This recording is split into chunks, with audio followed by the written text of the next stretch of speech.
Liderança política e democracia nas sociedades em rede. Esse é o tema desse nosso diálogo no Espaço Democrático de hoje, que conta com a participação do professor Rodrigo Prando. O professor Rodrigo possui graduação em Ciências Sociais, mestrado em Sociologia e doutorado em Sociologia pela Universidade Estadual Paulista Júlio de Mesquita Filho. Atualmente, ele é professor assistente e doutor da Universidade Presbiteriana Mackenzie, do Centro de Ciências Sociais e Aplicadas. Professor Rodrigo, bem-vindo, obrigado pela participação em nosso programa. Muito obrigado, Sérgio. É um prazer estar aqui com você e com os companheiros. Muito obrigado. Nós contamos hoje com a participação do cientista político e colaborador do Espaço Democrático, Rogério Schmidt. Rogério, bem-vindo. Obrigado, Rondino. Ao Rodrigo também um cumprimento. Muito obrigado. E a participação também do Dr. Vilmar Rocha, advogado, professor, ex-deputado federal e coordenador de Relações Institucionais do Espaço Democrático, que conversa conosco lá de Goiás. Professor, bem-vindo. Obrigado, Rondino. Um abraço, Rogério, professor Prando. É um prazer participar desse debate com você. Professor, o tema é mais do que complexo. Acho que desde a eleição de Obama nos Estados Unidos, em que as redes sociais começaram a ter um papel no jogo eleitoral e no próprio jogo democrático como nunca antes. Esse é o nosso tema. Eu gostaria que o senhor fizesse uma apresentação inicial das suas ideias, em seguida partimos para as perguntas. A palavra é sua. Obrigado, Sérgio. Então, Vilmar e Rogério e Sérgio, um prazer estar aqui com vocês e agradecer também o convite do Rubens Figueiredo, que tão gentilmente abriu esse espaço aqui para encontrá-los. Bom, você tem toda a razão, Sérgio, a respeito da presença maior das redes sociais ou, de uma maneira mais simplificada, da internet a partir da eleição do Barack Obama. O que tem me interessado nos últimos tempos, até por conta, o meu doutorado foi um estudo, uma investigação da trajetória intelectual e política do Fernando Henrique Cardoso. E depois eu fiz uma análise de conteúdo dos discursos do presidente. E a partir dali, eu comecei a me interessar por estudar os demais presidentes a partir do Fernando Henrique. Então, eu comecei a estudar mais aprofundado o governo Lula, depois Dilma Rousseff, aí depois Temer, e hoje também estou estudando o Bolsonaro. E eu espero que o conjunto desses estudos se transforme num pós-doutorado, que pretendo fazer na Espanha, na Universidade de Salamanca, se tudo der certo. De qualquer maneira, algo me chama muita atenção, que é o aspecto dentro da democracia da liderança. E a liderança se diferencia de uma chefia. Um político que exerce a liderança, ele tem algumas qualidades, que são qualidades intelectuais, qualidades técnicas e qualidades morais. O que significa que liderar está num espaço da democracia, do diálogo, da força dos argumentos, do convencimento, e não apenas e simplesmente do fato de se mandar. O chefe manda e os subordinados obedecem. O chefe precisa de cargo. Via de regra, um líder não. Um líder, ele inspira, ele motiva e ele segue junto com seus liderados. Então, um aspecto que eu gostaria de tratar com os senhores hoje, né, é a discussão da liderança, mas especialmente em tempos de redes sociais, de uma sociedade conectada. Para isso, eu tomo como ponto de partida um autor que é o Manuel Castells, que tem uma obra já consolidada, A Sociedade em Rede, tem também, enfim, outros livros discutindo este universo, e a grande questão que nos impactou efetivamente foram e do Manuel Castells tem também o Ruptura, que o Vilmar acabou de mostrar aqui.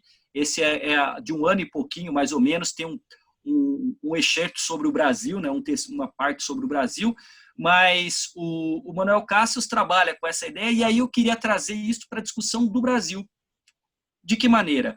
Como que nós caminhamos desde a consolidação da presidência do Fernando Henrique Cardoso, um intelectual que se tornou político, depois do Lula, um líder operário que se transformou em político. Depois nós tivemos a Dilma, que não tinha uma carreira política, Dilma não tinha uma dimensão de vida política, mas chegou à presidência da República por 2 vezes, e hoje nós temos o Bolsonaro. Não esquecendo, o Michel Temer assumiu depois do impeachment. Então, assim, como numa sociedade que está conectada em rede, o impacto especialmente das redes sociais na eleição do atual presidente Jair Bolsonaro. Então, vamos perceber que, se imaginar a trajetória do Fernando Henrique, do Lula, da Dilma e do próprio Bolsonaro, elas são muito díspares. E quais desses presidentes apresentam características de líder e aqueles que apresentam apenas e tão somente a característica de um chefe? Especialmente, como que a gente consegue desvendar uma eleição de 2018 que foi uma eleição bastante atípica? E para isso, já que o Vilmar tomou a liberdade, né, de mostrar um livro, eu também aqui a eleição disruptiva, porque Bolsonaro venceu. Então são algumas ideias que eu quero trazer desde ali do governo Fernando Henrique, chegando até o governo Bolsonaro. De qualquer maneira, eu não vou me alongar mais para que a gente possa, na dinâmica proposta, fazer esse bate-papo, que eu acho que é o elemento mais engrandecedor dentro da democracia por meio do diálogo, né? Então, acho que a ideia central, um panorama, é esse. Ok. Vilmar Rocha, você quer começar as Oi. nossas questões para o professor? Professor Prando, eu até disse num debate anterior que eu estou lendo também um livro de uma pesquisadora americana chamada Lideranças em Tempo de Crise. Ela pegou 4 presidentes, Abraham Lincoln, Theodore Roosevelt, o Franklin Roosevelt e o Lyndon Johnson. Então, ela disse como que esses presidentes formataram, desenvolveram a sua liderança num momento que ela considerava de crise nos Estados Unidos. Muito interessante, porque essas pesquisadoras americanas são muito dedicadas. Muito bem. Voltando para esse caso nosso, da influência da internet e das redes sociais no processo político, eu me lembro que no início de janeiro de 2019, no dia 9 de janeiro, portanto, o Bolsonaro tinha subido há 9 dias, eu fui convidado para um seminário político no Chile, na Universidade Miguel de Cervantes. Era um pessoal mais voltado à esquerda. E estava, nesse momento, todo mundo horrorizado com relação à eleição do Bolsonaro, o porquê da eleição do Bolsonaro, etc. E eu disse a eles, olha, a eleição foi extremamente democrática, vários candidatos, imprensa livre, um amplo debate, eleições limpas. A eleição foi para o segundo turno, ele ganhou a eleição foi limpa, democrática e legítima. Aí eu disse a eles que os observadores internacionais que vieram aqui, todos concordavam com esse argumento que eu dei, com uma única observação. Eles acharam abusiva, os observadores internacionais, pode consultar, o uso das redes sociais na eleição, em especial o WhatsApp. Nós já havíamos visto isso lá nos Estados Unidos com Obama e depois com Trump, na eleição do Trump. Vimos mais recentemente uma crítica forte com relação na eleição na Índia. O uso de fake news fortemente na eleição da Índia, em outros países, no Brexit e etc. Muito bem. O mundo todo está à procura de uma forma de controlar os abusos da internet, por via de consequência, o efeito que elas têm no processo político. Nós aqui, os Estados Unidos está sendo feito isso, esse cara do Facebook já foi chamado no Congresso, está uma discussão. E aqui no Brasil, nós estamos nessa discussão, até de forma, eu acredito, até pioneira, votando uma lei para regulamentar o uso das redes sociais e da internet no processo político. Me chamou a atenção, Rondino e Rogério, e professor Prando, a votação no Senado. Foi muito pau a pau. Isso não é comum. O que isso significa para mim? É que esse debate não está maduro, não está pacificado no Congresso. Vai ter muito problema na Câmara, depois deve voltar ao Senado, deve ir ao presidente, o presidente anunciou hoje que vai vetar, mas, de qualquer sorte, é uma iniciativa legislativa e política para estabelecer algum tipo de controle aos abusos cometidos pela internet. Tem esse processo no TSE. Então, esse é um assunto muito relevante agora e para o futuro. Na sua visão, agora, na sua análise, como que nós vamos chegar em 2022? Nós vamos chegar com alguma espécie de controle político ou legal com relação aos abusos nas redes sociais ou não? Quais seriam em 2022, quais serão os efeitos das fake news e do uso das redes sociais do processo político e eleitoral de 2022? Era isso que eu queria ouvir a sua análise. Tá, eu vou então começar do finalzinho já da pergunta e depois eu retrocedo um pouco para falar desse panorama também tão bem desenhado. Vou lhe chamar de você, se me permite, tá, Vilmar? Claro. Eu tendo a crer que sim, que em 2022 nós tenhamos pelo menos já alguma legislação, algum controle mais efetivo.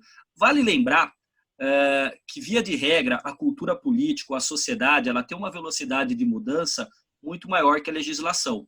A lei, o direito, ele acaba respondendo, ele é provocado, ele acompanha a própria dinâmica da sociedade, não é? Então, tem até aqueles que creem no direito ou nas ciências sociais que dá para moldar a cultura política ou uma sociedade pela lei, acreditando que a lei vai levar a que o cidadão, né, que o indivíduo, ou que os grupos sociais sigam um determinado caminho. É mais complicado, mas há aqueles que acreditam nisso, numa visão aí que o direito seria demiúrgico sobre a sociedade e que com isso determinaria as condutas. Eu já acho que é um pouco mais complicado, é uma relação mais complexa. Então eu tendo a crer sim, Vilmar, que em 2022 a gente esteja um pouco mais bem preparado.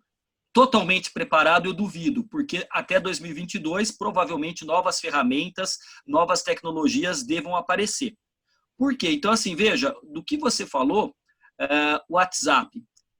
O Rogério, que eu sei que lida com pesquisa, a gente já participou, acho que no Estadão, de uma discussão juntos e tudo mais, então ele tem um manejo bom disso.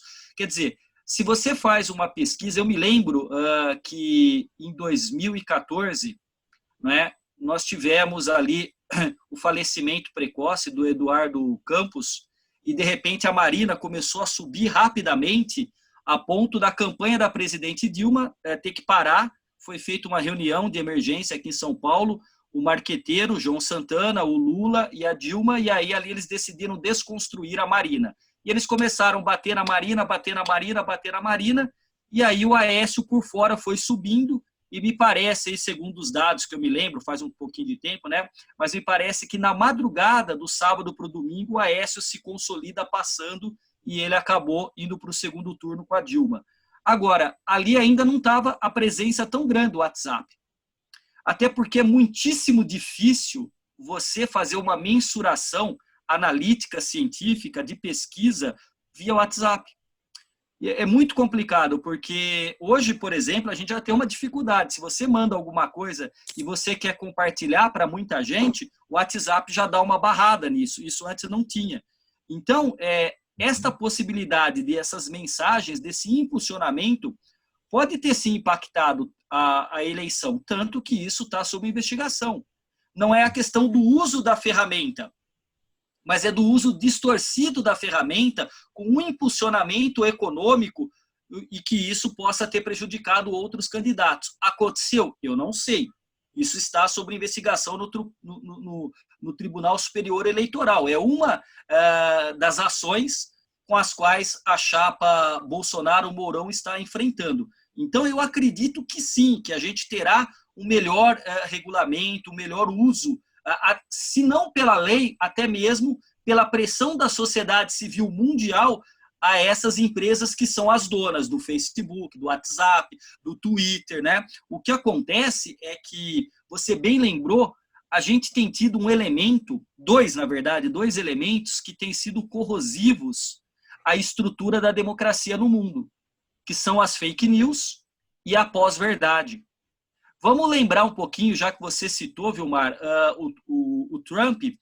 Me parece que o Trump teve uma pós-verdade, uma fake news inaugural, que foi quando ele colocou em xeque a nacionalidade do Barack Obama. Vocês se lembram disso? A partir daquele momento, o Trump, mesmo que tenha sido desmentido, que a documentação, ele passou a ganhar seguidores num volume impressionante.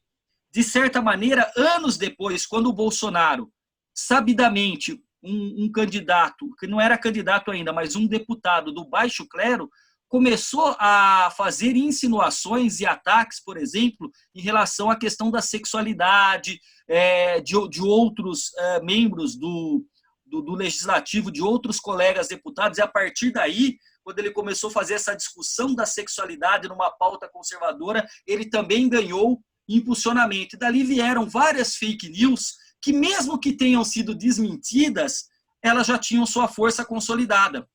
Vocês que acompanham política sabem tão bem quanto eu que nesta última eleição, né, quando a gente estava em 2018, você tinha o Geraldo Alckmin conseguiu montar um latifúndio de partidos para apoiá-lo, com tempo de televisão enorme, né? Você tinha Meirelles, você tinha o candidato do PT, você tinha uma quantidade de pessoas que estavam trabalhando as suas campanhas e naquele momento começaram a pensar as campanhas digitais nas redes sociais. Enquanto o Alckmin, o Haddad, o Meirelles ou qualquer outro pensava na sua campanha digital, já fazia pelo menos 2 anos que o Bolsonaro era chamado de mito nas redes sociais. Então tem alguma coisa ali que deve ser investigada e que é muito atípico.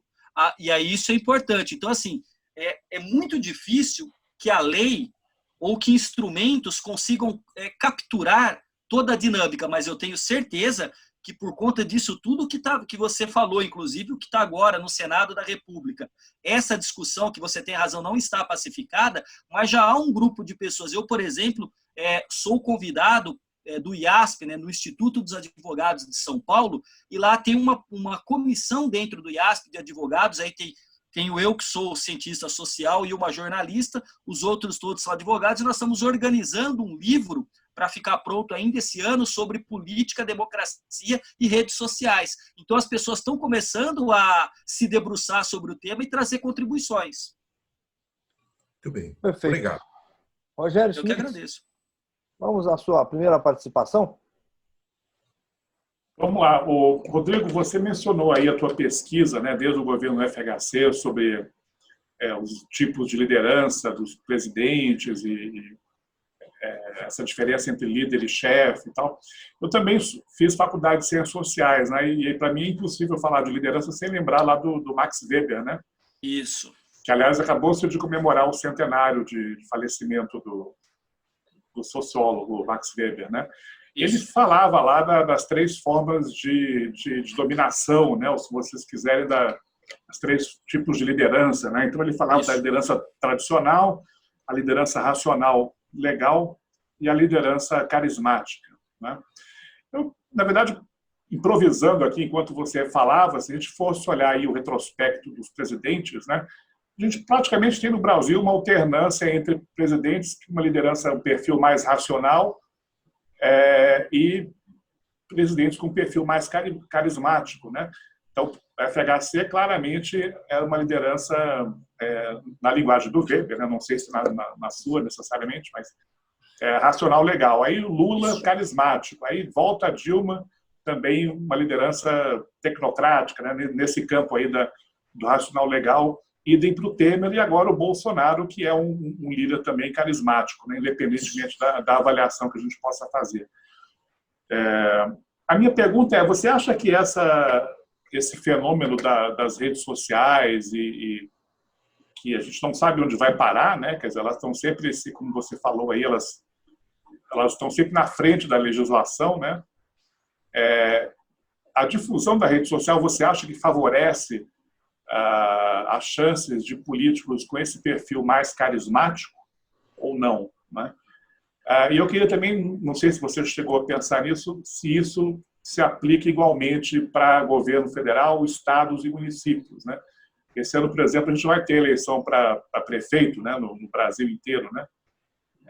Então, eu queria saber se candidatos com esse perfil mais carismático, populista, sei lá o nome que a gente queira dar, largam na frente, né, nessa corrida nas eleições para prefeito, por exemplo. Então, vamos lá. Não, ótima. Eu uso, inclusive, o ferramental analítico da sociologia compreensiva do Weber para fazer essa trajetória. E, justamente, eu coloco o Fernando Henrique como quem conhece, enfim, e acompanha a trajetória, sabe que o Fernando Henrique tem um certo carisma, mas é um carisma mais sofisticado para uma elite intelectual. Não é o carisma do Lula, né? Então a gente pode colocar muito bem o Fernando Henrique no campo, e isso eu fiz uma análise de discurso, eu peguei aqui atrás na minha biblioteca, na estante, eu tenho os 16 volumes dos discursos presidenciais do Fernando Henrique. Eu submeti todo o primeiro mandato, que são 827 discursos, a uma análise de conteúdo. E ali tem uma lógica no discurso do Fernando Henrique, que é assim, a apresentação do problema, as ações do governo, e via de regra ele retoma a trajetória intelectual dele, né, como cientista social, para mostrar, tá vendo? Eu estou dando uma solução porque eu conheço o Brasil, eu conheço política. Então, ele se encaminha assim dentro do aspecto weberiano, nesta autoridade assentada na razão e na legalidade. De certa maneira, o Lula é, por excelência, uma figura do carisma. O Lula é o político de uma inteligência, de comunicação e de carisma inacreditável, né? Aqueles que concordam ou discordam da sua posição ideológica são incapazes de não assumir que ele tem uma presença magnética. E aí você bem sabe que a ideia do carisma é essa força extraordinária em que as pessoas seguem sem entender o porquê. Então, o conteúdo daquele que está seguindo um líder carismático não é um conteúdo assentado na razão, mas no afeto e na emoção. E aí a gente vai lá no Sérgio Buarque de Holanda e vamos lembrar que o brasileiro é, por excelência, um homem carismático, né? O homem cordial. O cordes, coração, da preponderância do afeto. Só que aí, a Dilma, eu acho interessante, porque a Dilma, e eu também construí esses discursos e a trajetória, inclusive muitos colegas analistas falaram assim, acabou essa história do improviso, da metáfora futebolística que tinha com o Lula, vamos entrar numa era de precisão, de tecnocracia, de uma gerente. A Dilma foi vendida assim, mas não foi entregue. Porque no primeiro mandato, enquanto ela ficou quieta, parecia que ela tinha certas condições de uma liderança racional legal, mas ela não tinha. A Dilma, ela foi um objeto de marketing tão mais bem acabado do que o Collor em 89, que eu voltei agora a estudar o governo Collor, por alguns interesses. O Collor começou a participar das redes sociais, vocês devem ter visto no Twitter, e o Collor está simpático, então ele está discutindo, e tá, enfim, tem uma equipe muito boa por trás disso. Mas a Dilma, o marketing foi muito poderoso. O João Santana conseguiu, no primeiro mandato, apresentar a Dilma, gestora do PAC, gerente. O Temer, obviamente, que ele continua dentro desta liturgia que o cargo exige, mas também um professor de direito. Então, sem dúvida nenhuma, uma liderança racional legal, mais ponderada. E aí o Bolsonaro é também, de novo, o carisma, é a outra face da moeda do lulismo, né? Então, você tem... Não é à toa que nós não temos um cardosismo, nós não temos um dilmismo, mas nós temos um lulismo e um bolsonarismo. Então, isso não é à toa. Esses ismos do Lula e do Bolsonaro não são à toa. E eu, Rogério, tendo a concordar com você que as redes sociais, elas estão colocadas numa linguagem que favorece a lacração, o meme, não é? Que favorece algo que não tenha profundidade, seja absolutamente tópico, superficial. E ali, sim, o carisma, este tipo de liderança prepondera. E aí não é só a liderança carismática, você tem razão, é uma liderança populista. Então, existe, sim, um perfil populista, porque se a gente for olhar, tem este livro também aqui, A Filosofia Explica Bolsonaro, do Paulo Giraldelli, ele vai mostrando como que esta personalidade do Bolsonaro, ela navega neste conteúdo de uma sociedade que, nas eleições de 2018, foram eleições, e você sabe disso, eu me lembro, acho que eu li alguma coisa sobre isso, acho que foram eleições já plebiscitárias no primeiro turno, porque quem votava no Bolsonaro odiava, rejeitava o PT e o Haddad, e quem votou no Haddad lá já rejeitava e odiava o Bolsonaro. Uma eleição que tem seus alicerces constituídos sobre rejeição, ódio e medo, é óbvio que o carisma, a emoção preponderam muito mais do que qualquer conteúdo racional. Que espaço tem um líder hoje que vem a uma tribuna que venha fazer um discurso político apontando o caminho, mostrando as dificuldades com sinceridade, de maneira clara, objetiva. E esse cara fica absolutamente perdido no tiroteio das redes sociais, em que vai preponderar o meme, a lacração, a frase de efeito. E nisso, meus amigos, o Bolsonaro navega, mas navega, ele surfa essa onda como ninguém surfou antes, tá? Então, eu acho que, sem dúvida, a plataforma das redes sociais, ela favorece muito mais a liderança carismática com um viés populista, superficial, do que uma liderança que tem um discurso, uma trajetória na política, na vida pública muito mais séria, muito mais comprometida. E aí, a sua pergunta a respeito se isso pode se reproduzir nas eleições municipais. A dinâmica da eleição municipal, você sabe tão bem quanto eu, ela tem algumas disparidades com o cenário nacional.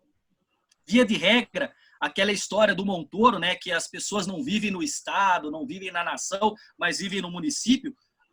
O prefeito, o vereador no município, ele tem um contato mais próximo com o eleitor. Pelo menos tinha, agora com pandemia não vai ter.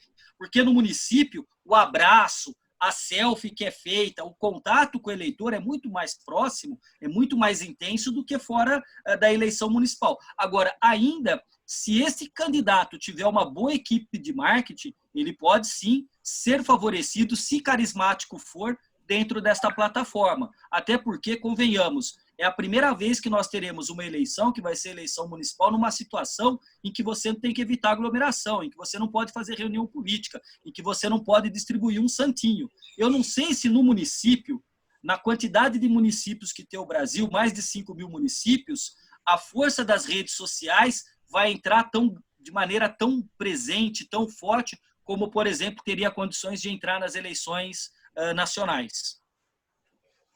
Não sei se satisfiz o mestre. Sim, sim.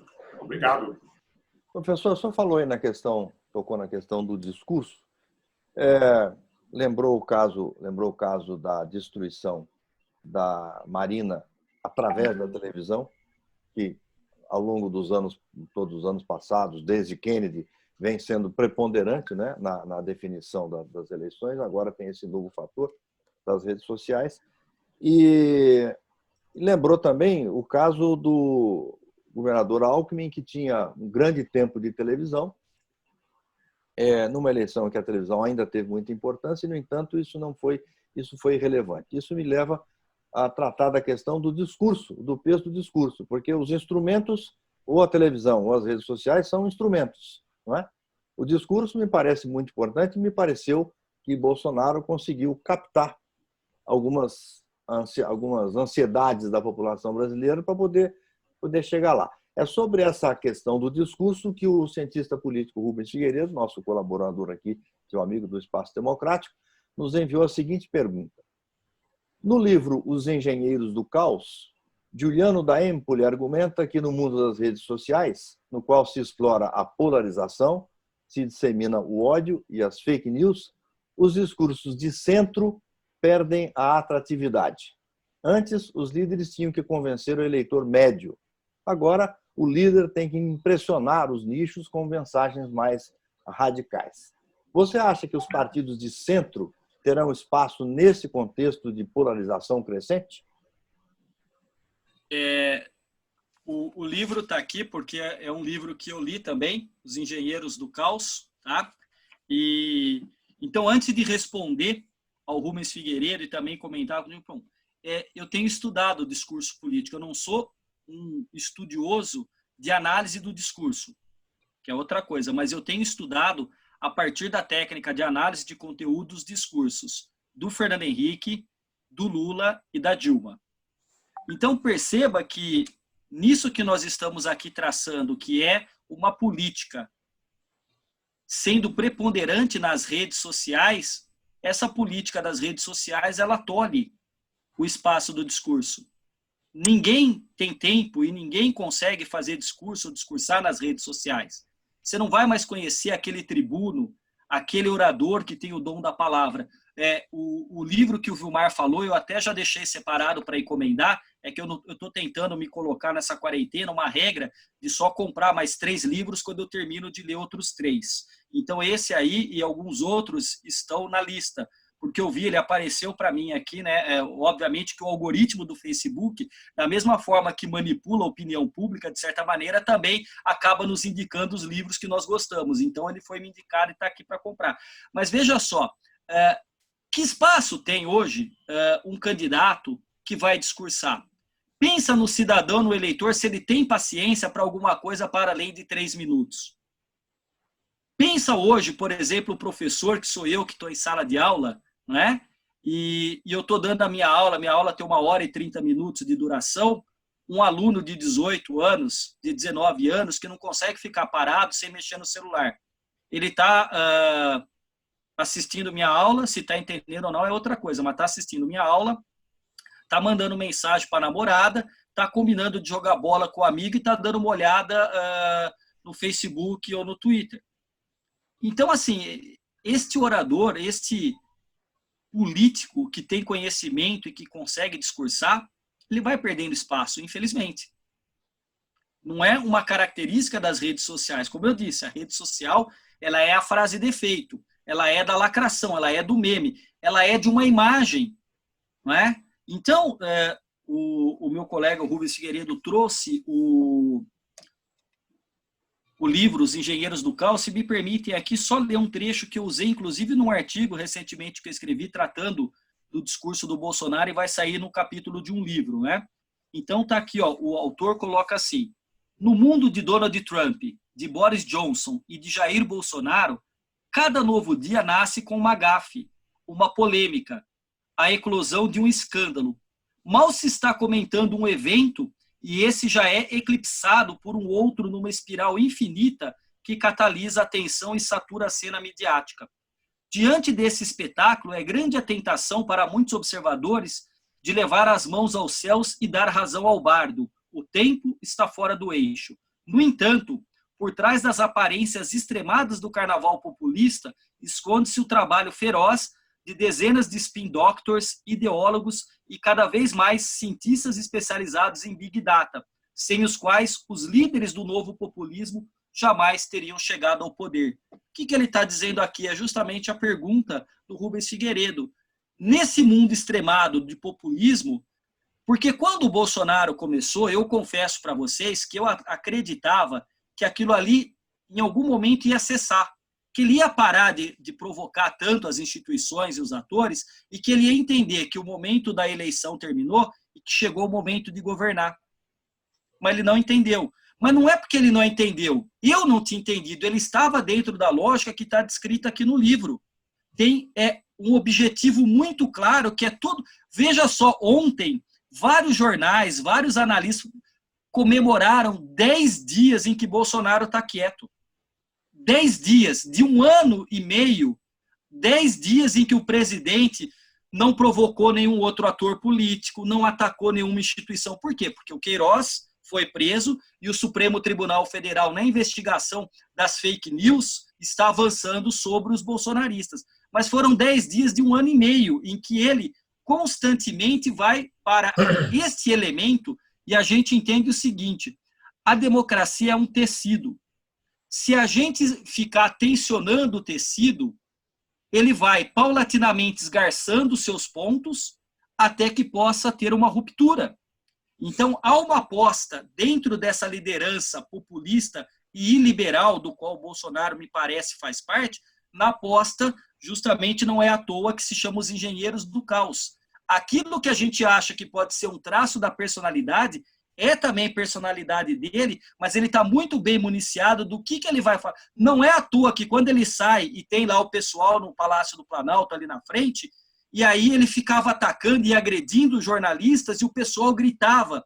Aquilo ali ele recebe de antemão qual é o tópico, o ponto para tocar, e ele parte para cima. E aí aquele pessoal, na emoção também, parte para cima. Então, talvez a maior dificuldade para todos os democratas de centro, de qualquer coloração política ideológica, mas que são democratas e que se encaminham para o centro, de encontrar um espaço discursivo para conseguir se afastar desses polos. Para mim, é a maior dificuldade, inclusive isso pode ser verificado a partir do que aconteceu nas últimas semanas da tentativa de uma frente ampla. E aí, mesmo durante uma pandemia, muitos políticos foram incapazes de superar as divergências para buscar um ponto de união para tentar se contrapor ao governo ou em defesa da democracia, porque muitos ainda querem polarizar e alimentar os extremos. A grande questão para 2022, para mim, é como ou quem vai se colocar na condição de líder, quem que vai ser capaz de ter um discurso muito bem articulado, mas também saber lidar com as redes sociais e deixar um recado dizendo o seguinte: estou aqui à disposição, eu não sou nem deste lado e nem deste, eu caminho pelo centro. Talvez a polarização que o bolsonarismo e o lulismo há anos nos submetem chegue num ponto de saturação que as pessoas se cansem e queiram alguém mais ponderado ao centro. Mas para que as pessoas possam escolher, essa liderança tem que se apresentar. Infelizmente, nesse momento, eu ainda não vejo nenhuma liderança que consiga se apresentar nacionalmente nesse espaço mais de centro, né? Você bem lembrou também, como quando eu destaquei da Marina. Então, quando o pessoal fala, né, da fake news dos bolsonaristas, o PT destruiu a Marina. Eles fizeram uma propaganda na televisão com um prato de comida sumindo da mesa, dizendo: Marina é ligada a banqueiros. A Marina é uma mulher que veio da Amazônia, que teve uma trajetória de vida difícil, de luta pelos povos da floresta, uma mulher que foi do PT e foi destruída pelo próprio PT. Então, assim, esta lógica dos extremos, do ódio, da vingança, ela está presente. Só que aí o que está acontecendo? Cada vez mais a gente vai perdendo o espaço da força do argumento para preponderar o argumento da força, dessa força maior que as redes sociais têm nos colocado. Só um ligeiro comentário. Já ouvi, Mário, é a sua vez. Só um ligeiro comentário sobre essa questão da frente ampla que você colocou. Me parece que tem um problema adicional, que é o fato do seguinte, de que entre aqueles que estão agora dizendo-se defensores da democracia, estão muitos que não são exatamente democráticos. Daí a rejeição de muitos a se integrarem a essa frente, para dizer, bom, com essa gente eu não quero nada com o Bolsonaro, mas também não quero nada com essa gente. Aí a coisa parece que vai ficando complicada. Mas a questão agora é do nosso companheiro Vilmar Rocha. Vilmar, sua vez. Bem, eu queria entrar no debate proposto pelo Rogério com relação às eleições municipais, os efeitos nas eleições municipais. É muito diferente de uma eleição nacional. Até porque nós temos 5.570 municípios no Brasil e a grande maioria deles são pequenos municípios com menos de 10 mil habitantes ou menos de 10 mil eleitores. Por exemplo, em Goiás nós temos 246 municípios, só como um exemplo, 150 deles têm menos de 10 mil eleitores. Então, num espaço pequeno deste, é mais fácil o contato pessoal, as pessoas conhecem, ou seja, a dinâmica do processo político eleitoral é diferente a nível estadual ou a nível nacional. É por essa razão que eu sou contra a unificação das eleições numa data só. Eu acho que por que de 2 em 2 anos fazer uma eleição? A eleição municipal ela tem uma motivação do eleitor muito próprio, muito local, e vamos fazer eleição nacional. Agora, outra coisa, professor Prando, que eu queria que você desdobrasse para a gente é o seguinte. Esse livro Engenheiro do Caos, eu até sugeri aqui, num outro debate, ele fala uma coisa interessante, que a eficácia maior das redes sociais no processo político-eleitoral é a divulgação de fatos negativos, de críticos. Parece que a natureza humana, eu vou falar isso assim muito empiricamente, mas parece que a natureza humana tem uma tendência para a crítica, para o escatológico, para o crime, para o erro. Eu não sei. Então, ele acha que a eficácia maior é quando você faz o fake news atacando os outros, atacando as instituições. e etc. Porque a fake news sempre existiu no processo político eleitoral. Eu vou dar um exemplo. Na eleição do Getúlio, com uma das eleições do Getúlio, com o brigadeiro Eduardo Gomes, aquela história de que ele não queria o voto dos marmiteiros. Aquilo foi uma fake news. Historicamente foi provado que foi uma fake news. Foi inventado pelo Hugo Borg. Pelo Hugo Borg, foi uma fake news. E aqui tem um efeito violento. O caso, por exemplo, do plano COI, aquilo foi uma montagem, foi uma fake news. Então, ela sempre existiu. Só que hoje as redes sociais, com a comunicação direta com as pessoas, ela transmite essa notícia diretamente para a pessoa de forma bem colocada, de forma rápida, e é claro que isso causa uma enorme mudança, uma interferência no processo político eleitoral. Eu atribuo que esta onda do populismo nacionalista, de direita, Trump, o cara das Filipinas, Duterte, Bolsonaro e Ed Caterva, as redes sociais teve um papel muito grande no florescimento desse populismo, e está aí provado. Então, eu queria que você analisasse isso, o efeito da fake news no sentido da divulgação competente do negativo e não do positivo, e a tendência das pessoas de consumir e de aceitar a propaganda ou o fato negativo. Você não, tem toda a razão, Vilmar. Existem pesquisas que mostram que a fake news ou uma teoria da conspiração tende a ser multiplicada numa velocidade de 3 a 6 vezes mais rápido do que um fato verdadeiro, né? E aí tem uma coisa interessante que o Dan Poli coloca aqui no livro. Você fala, espera um pouquinho, mas eu quero crer na verdade ou eu quero crer na mentira? Olha a lógica embutida aqui. Me desculpem, né? Tem esse vício de professor de pegar o livro e fazer a citação, mas para o bem daqueles que nos acompanham, né, para mostrar que a ideia é aqui do Dan Poli, diz assim, olha, qualquer um pode crer na verdade, enquanto acreditar no absurdo é uma real demonstração de lealdade e que possui um uniforme, um exército. Assim, o líder de um movimento que agregue as fake news à construção de sua própria visão de mundo se destaca da manada dos comuns. Não é um burocrata pragmático e fatalista como os outros, mas um homem de ação que constrói sua própria realidade para responder aos anseios dos seus discípulos. Se você tem alguém que acredita num absurdo, por exemplo, de que a escravidão no Brasil foi serena, foi tranquila, de que o nazismo foi de esquerda, de que a ditadura militar no Brasil, na verdade, quase não existiu, foi só um peteleco na cabeça de alguns moleques, quem acredita nisso está disposto a acreditar em qualquer coisa. Então, a dinâmica ela é interessante, inclusive, Vilmar, porque, veja só, tem o WhatsApp. Geralmente, quando você recebe uma notícia do WhatsApp, ela vem do seu tio, do seu amigo, do seu pai, da sua mãe. Então, tem um elemento adicional que é o seguinte, embora seja uma notícia fabricada, como ela chega por alguém da sua rede de sociabilidade, é inerente à condição humana atribuir uma certa veracidade ou um conforto em receber uma mensagem de alguém que está próximo. Por exemplo, quando começou a pandemia, minha prima me mandou uma mensagem, e na mensagem estava assim, era um vídeo, e o cara falou assim, olá, eu sou químico autodidata, eu já parei de assistir.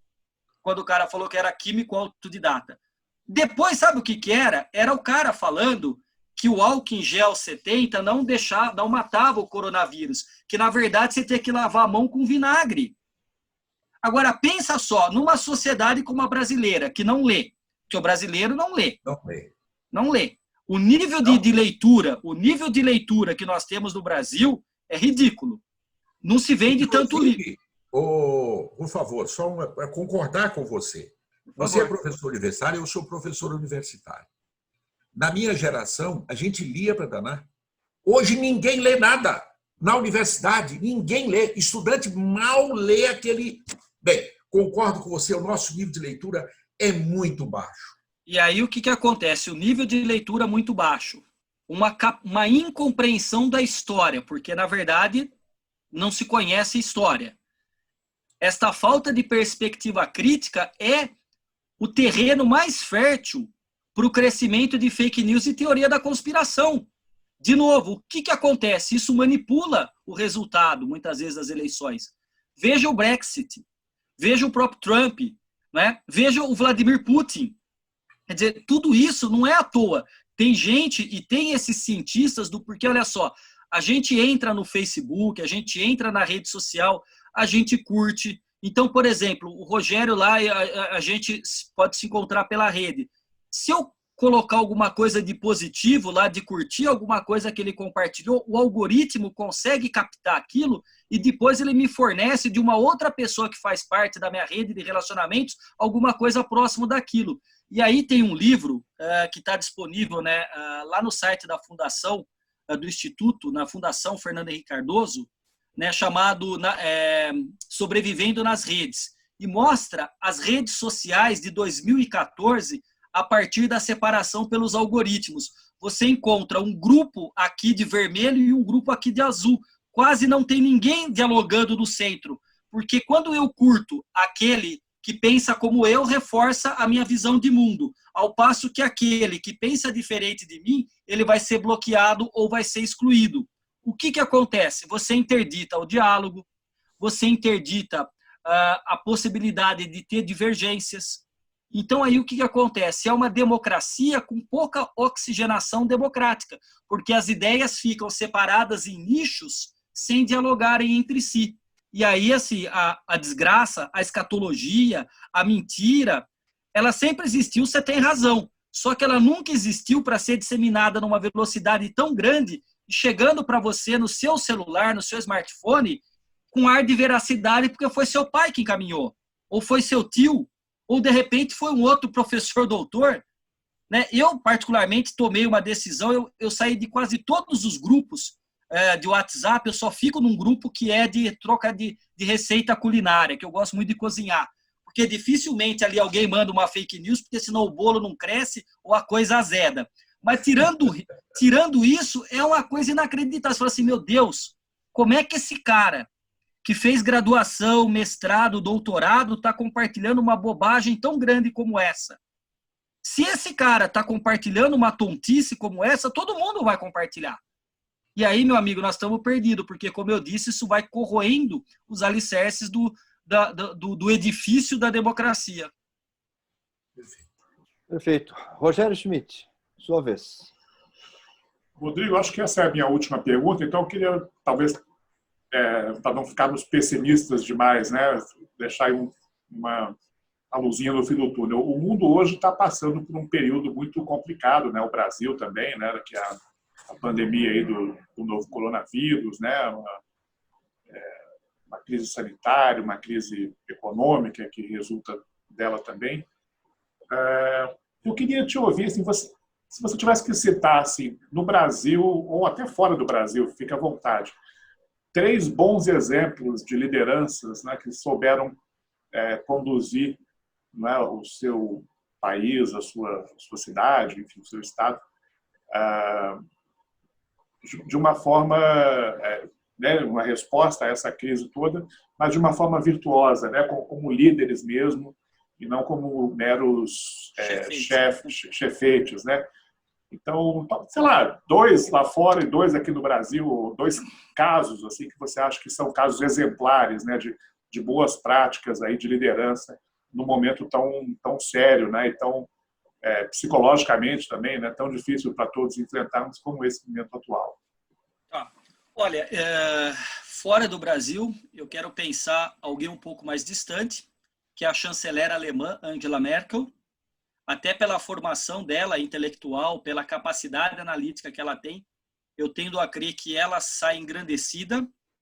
Praticamente, Rogério, você sabe disso, quase todos os chefes do Poder Executivo, presidentes, primeiros ministros, ganharam capital político e popularidade no enfrentamento da crise. Quase todos. Dos poucos que perderam ou estacionaram, foi Bolsonaro e foi Trump. Então, assim, a Angela Merkel, eu tendo a crer que é um exemplo importantíssimo de liderança consolidada na América do Sul.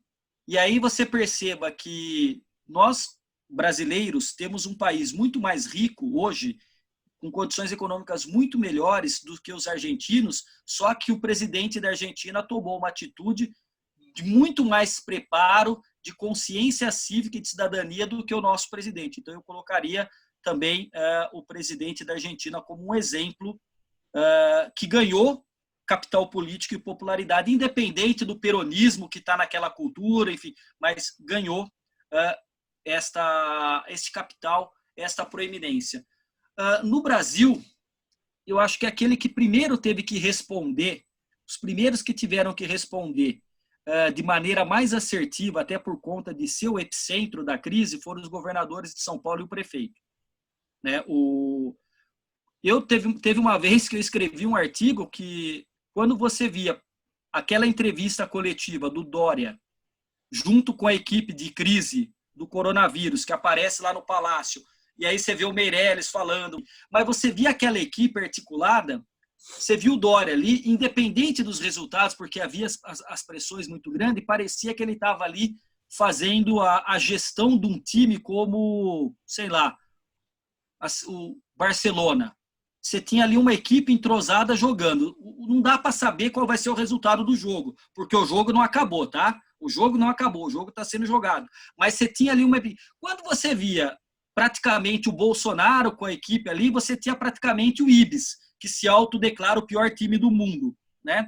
Então, assim, me parece que São Paulo teve uma boa resposta com todos os problemas, porque você perceba que agora, nesse momento, já tentar flexibilizar e abrir o comércio e voltar para a retomada, pode ter uma segunda onda de contaminação, sendo que a gente sequer tenha passado pela primeira onda. Então, eu acho assim que, na medida do possível, neste quadro que se desenha, o Dória e o Bruno Covas, aqui em São Paulo, conseguiram evitar uma escalada maior. Eu não tenho dúvidas, pelas projeções e os dados que a gente tem acesso para ler, se não tivesse um pouco mais de empenho, a gente teria muito mais mortes e muito mais contaminados. E convenhamos, né, Rogério, nós, há um pouco mais de uma semana, 15 dias, o coronavírus matou mais que o Brasil matou no trânsito ano passado, 40 mil pessoas. Nós chegamos aos 60 mil, que é os que morrem por assassinato no Brasil, via de regra, pela média dos anos. Nós teremos, sem dúvida nenhuma, os resultados de uma guerra não declarada no Brasil, por falta de liderança, por falta de empenho, por desprezo à ciência e por desprezo ao jornalismo. Então, de certa maneira, alguns líderes ganham, outros perdem. E aí, o Vilmar, quando coloca aquele livro, quer dizer, não é que o momento de crise ou de desgraça faça um líder. Ele vai explicitar. Ele explicita as qualidades que já são características de uma certa liderança, mas também explicita as limitações, para o bem e para o mal, né? Ambas, né? Enfim, então eu diria que, para ficar num exemplo mais próximo aqui, porque eu sou um paulistano, eu estou aqui, então eu tenho tentado dar minha contribuição. Eu saí muito poucas vezes de minha residência, mas muito, e quando saio com máscara, tomo muito cuidado. Para voltar de casa é pôr a roupa para lavar, é passar álcool em tudo, jogar, enfim. Mas é isso, né? Eu acho que tem lideranças que se explicitam e outras que se apequenam.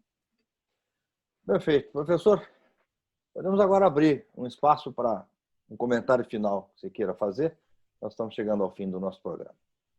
Bom, quero só agradecer a esse diálogo que, para mim, foi absolutamente engrandecedor, ao Rogério, que eu já conhecia, ao Vilmar, e a você, Sérgio, que eu não conhecia, tive o prazer de conhecer hoje. Obrigado pelas questões, foi um ótimo bate-papo. Espero ter respondido na medida do possível. Se não ter respondido, que seria deveras pretensioso, ao menos dialogado com os colegas, que para mim é muito mais importante. Eu acho que o diálogo e a trajetória é um elemento fundamental da democracia, e estou sempre à disposição de vocês, desse espaço, para dialogar, para estabelecer interlocução. Para mim foi uma honra, um grande prazer. Fico à disposição e deixo um abraço cordial a vocês três, a todos aqueles que nos acompanharão depois, que nos acompanham, e também ao Rubens Figueiredo, que fez o convite de antemão para mim. Muito obrigado. É isso que eu queria acrescentar, Rondino, é que nós todos aqui, acredito, vou mandar um abraço para o Rubens Figueiredo. Um abração para ele, né? Agradecendo, diálogo esclarecedor, professor. Grande sugestão a do nosso amigo Rubens Figueiredo. Eu quero agradecer pela sua participação, pela gentileza de nos atender, agradecer ao Vilmar Rocha, agradecer ao Rogério Schmidt e agradecer a você que nos acompanha aqui pela TV Espaço Democrático mais uma vez. Muito obrigado, até o nosso próximo programa. Até lá.